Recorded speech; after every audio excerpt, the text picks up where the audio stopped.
आरक्षण देताना ओबीसीला कुठल्याही प्रकारचा धक्का लावणार नाही असं मुख्यमंत्र्यांनी सांगितलेलं असताना पण ओबीसीला मुख्यमंत्र्यांनी वाऱ्यावरती सोडलं असं छगन भुजबळ म्हणाले.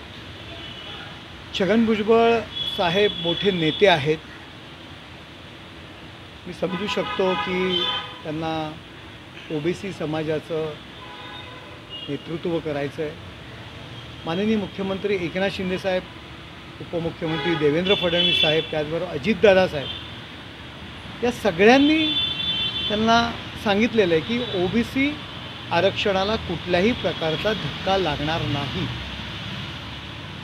ओबीसी आरक्षणामध्ये कुठल्याही प्रकारे त्यांना अडचण होणार नाही अशा पद्धतीने सांगितलेलं आहे.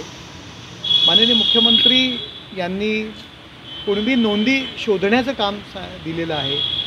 कुणबी ज्यांच्या नोंदी सापडत आहेत त्यांना मराठा आरक्षण देण्याचं, त्याचबरोबर जर कुणबी नोंद सापडली असेल तर नाते गोते सगळे सोयरे हा जो विषय आहे, ऑलरेडी ज्यांच्या कुणबी नोंदी आहेत पण इतके दिवस त्यांना मराठा आरक्षण दिलं नव्हतं.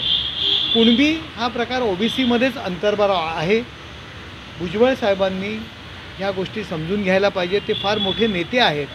त्यांनी माननीय मुख्यमंत्री, उपमुख्यमंत्री साहेब, दोन्ही उपमुख्यमंत्री, त्यांच्या पक्षाचे नेते प्रफुल्ल पटेल साहेबसुद्धा म्हणालेले आहेत की भुजबळ साहेब जे बोलत आहेत ते त्यांचं वैयक्तिक मत आहे, पक्षाचं मत नाही आहे.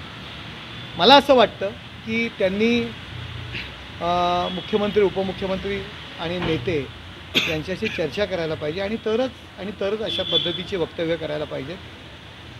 त्याच्यामुळे त्याविषयी प्रतिक्रिया देणं मला उचित वाटत नाही.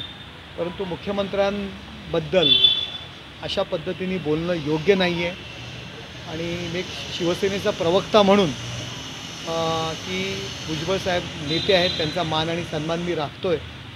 परंतु अशा पद्धतीने जर वक्तव्य केली तर आम्हालासुद्धा अशा पद्धतीनेच त्यांना उत्तर द्यावं लागेल. त्या विरोधात आंदोलन करणं कसं सरकारची भूमिका घेतात. आता हा भुजबळ साहेबांचा विषय आहे. त्यांची भूमिका का आहे, कशामुळे आहे, त्याच्यामागचा हेतू काय, तो तुम्ही भुजबळ साहेबांनाच तुम्ही विचारा. परंतु जे महाराष्ट्रामध्ये जे वातावरण ही निर्मिती झाली होती आणि एक कुठेतरी तणावाचं जे वातावरण होतं ते तणावाचं वातावरण दूर करण्याचं काम माननीय मुख्यमंत्री एकनाथ शिंदे साहेब, उपमुख्यमंत्री देवेंद्र फडणवीस, त्याचबरोबर अजितदादा पवार साहेब आणि त्याचबरोबर मंत्रिमंडळातील सर्व सहकारी यांनी केलेलं आहे.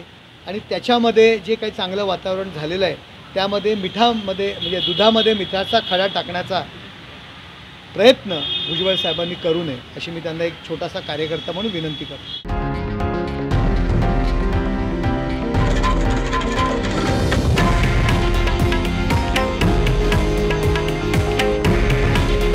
हे आहे देशातील नंबर 1 न्यूज नेटवर्क आणि आपण पाहत आहात TV9 मराठी. काळजी तुमची, हित महाराष्ट्राचं.